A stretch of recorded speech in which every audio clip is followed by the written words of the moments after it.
initially when the draft electoral rolls were uploaded on the website, these were machine readable and searchable as well. The size was smaller, the pictures were clearer. But soon after Rahul Gandhi's press conference, the roles were updated and they were changed into non-machine readable, non-searchable, low quality pictures. So was that because a lot of searches were being conducted in these roles? And secondly, why is the dual Epic ID issue there in Bihar? Despite the commission saying back in May that, we have resolved it across the country. Sir, आपने देखा होगा कि Rahul Gandhi leader of opposition ने central Bengaluru की constituency की तहकीकात की और ढेर सारे आरोप लगाए। उनका कहना था कि फेक सस्पिशियस वोटर बन रहे हैं, मैनिपुलेटेड हैं, मास एडिशन हुए हैं। इसके 2-3 दिन बाद ही बीजेपी के पावरफुल लीडर अनुराग ठाकुर जी ने प्रेस कॉन्फ्रेंस की और उन्होंने कहा कि उनके पास कंक्रीट प्रूफ हैं कि कंक्रीट प्रूफ है इस बात के कि lakhs of suspicious voters, duplicate voters, fake addresses, age manipulation, mass addition have been found in Wayanad, Raebareli and other constituency. देश की 2 बड़ी राजनीतिक पार्टियां ये आरोप लगा रही हैं कि fake voters, bogus voters, manipulation of age, duplicate voters ये मौजूद हैं। तो आप कितना सहमत हैं और इन आरोपों के आप क्या जांच कोई कराएंगे? इतना हड़बड़ी में आपको एसआईआर करने का क्या जरूरत है जब बाहर चल रहे बिहार में बारिश के समय, और समय बहुत लोग कह रहे हैं बहुत कम है। आपको सुप्रीम कोर्ट ने आदेश किया 14 तारीख के दिन, आपको मशीन रीडेबल जो 65 लाख लोग का नाम नहीं है तो आपको देना पड़ेगा। इससे पहले आपने क्यों नहीं दिया? आखिरी सवाल है कि महाराष्ट्र में जो 40 लाख नया वोटर आए हैं और लोग कह रहे हैं कि पहला बार महाराष्ट्र के इतिहास में, भारतवर्ष के इतिहास में वोटर ज्यादा और 18 साल उम्र के लोग कम, और 5 बजे के बाद बहुत लोग वोट दिया। तो ये सारे जवाब मुख्यमंत्री देवेंद्र फडणवीस दे रहे, राजनीतिक दल का नेता दे रहे। चुनाव आयोग अभी तक खामोश थे, क्यों? मशीन रीडेबल मतदाता सूची और सर्चेबल मतदाता सूची, दोनों में हमें अंतर समझना होगा। जो चुनाव आयोग की वेबसाइट में मतदाता सूची होती है उसमें आप एपिक नंबर डाल के सर्च कर सकते हैं, डाउनलोड भी कर सकते हैं। इसको मशीन रीडेबल नहीं कहा जाता। मशीन रीडेबल के ऊपर मैंने आपको शुरुआती उसमें बताया था कि 2019 में माननीय सुप्रीम कोर्ट ने भी इस विषय का गहन अध्ययन किया और यह पाया कि मशीन रीडेबल इलेक्टोरल रोल देने से वोटर की प्राइवेसी का हनन हो सकता है। इसलिए मशीन रीडेबल एक अलग चीज है। जो मशीन रीडेबल का अर्थ होता है कि आप उस इलेक्टोरल रोल को पढ़ भी सकते हैं। उसमें अगर आपके पास कंप्यूटर पे वो लिस्ट सूची आ गई तो आप ये फोटो उठा के दूसरी जगह भी डाल सकते हैं। अगर आपने एक व्यक्ति की फोटो दूसरी जगह डाल दी और पलट दी तो वो व्यक्ति वोट ही नहीं कर पाएगा, क्योंकि जब वो वोट करने जाएगा तो उसका चेहरा नहीं मिलेगा।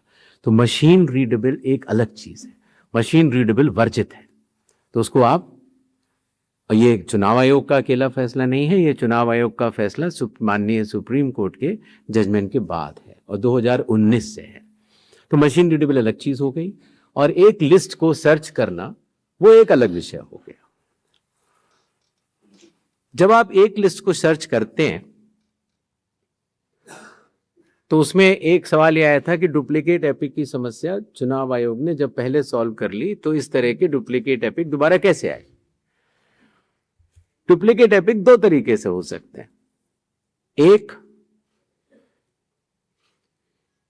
कि एक व्यक्ति जो वेस्ट बंगाल में है, जो व्यक्ति अलग है, उसका एक एपिक नंबर है, और एक व्यक्ति जो हरियाणा में है उसका एपिक नंबर भी वही है।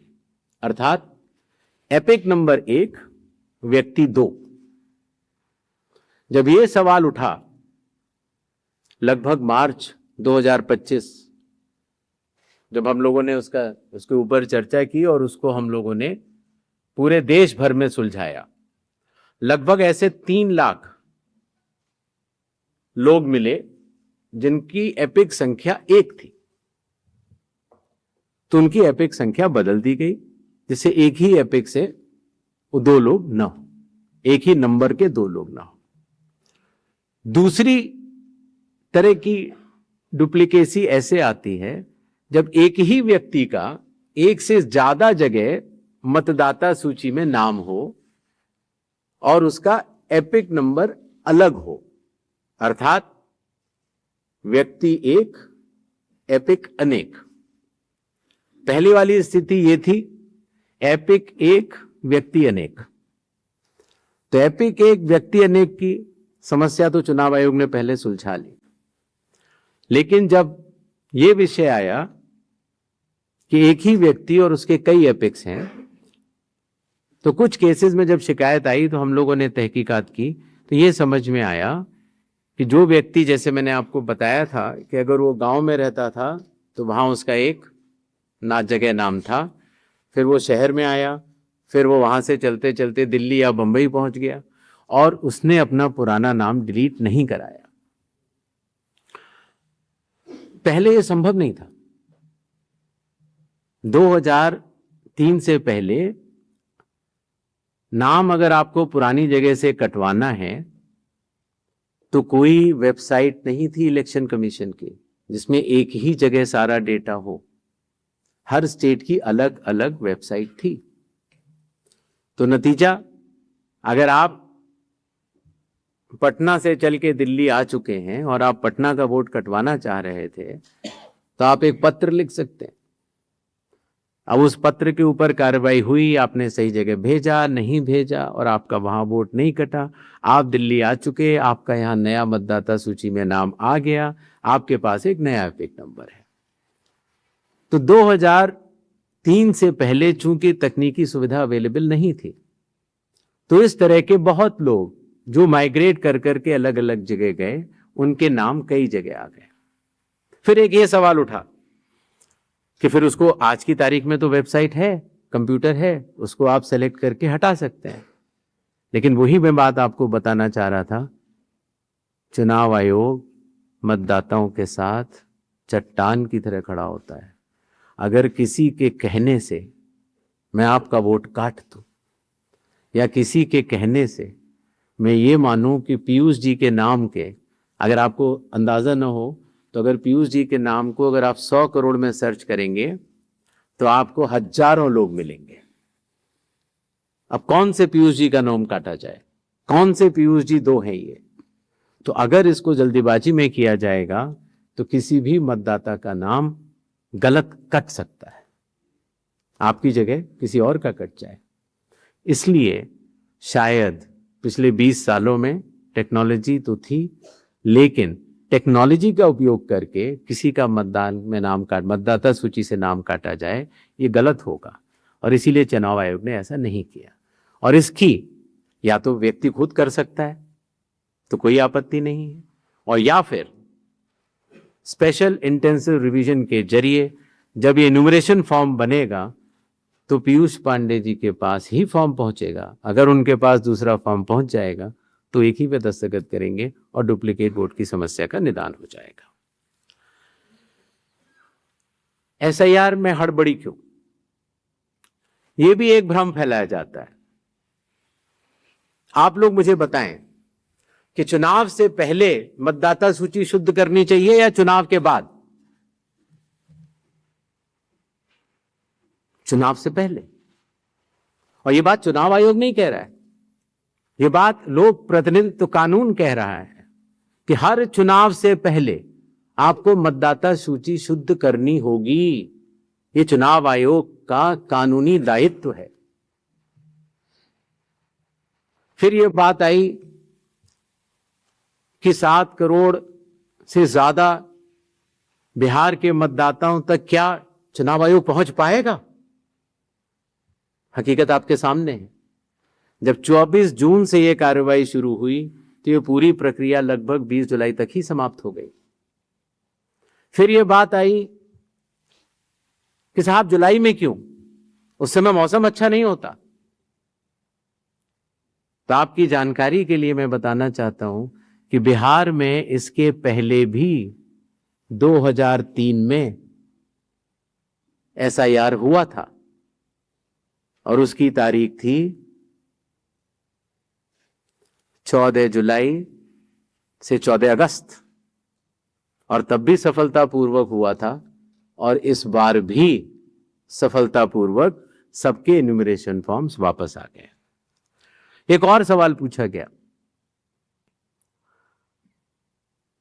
कि माननीय सुप्रीम कोर्ट के कहने से हम लोगों ने ये मशीन रीडेबल फॉर्मेट क्यों दिया। माननीय सुप्रीम कोर्ट ने ये स्पष्ट कहा है कि हर जिले की अलग वेबसाइट बनाई जाए और हर जिले की वेबसाइट पर एपिक नंबर से सर्च होने वाली सूची रखी जाए।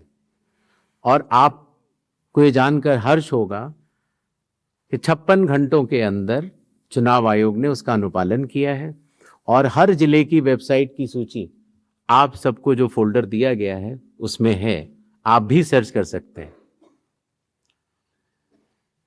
जहां तक आपके पास जो फोल्डर दिया गया उसमें एक वो भी मिनट्स मौजूद है 20 जुलाई के, जहां पर अगर आप खोलेंगे तो उसमें आप पाएंगे कि हर बूथ पर booth level officer, booth level agent, sarpanch सबने मिलकर ये दस्तखत करके सूची बनाई कि ये लोग मृत पाए गए हैं, उनका एपिक नंबर भी है, उनका नाम भी है, और ये लोग स्थायी रूप से स्थानांतरित पाए गए हैं, उनका नाम भी है, और इन लोगों का इन्यूमरेशन फॉर्म या इन लोगों का नाम एक जगह से ज्यादा है वो भी है।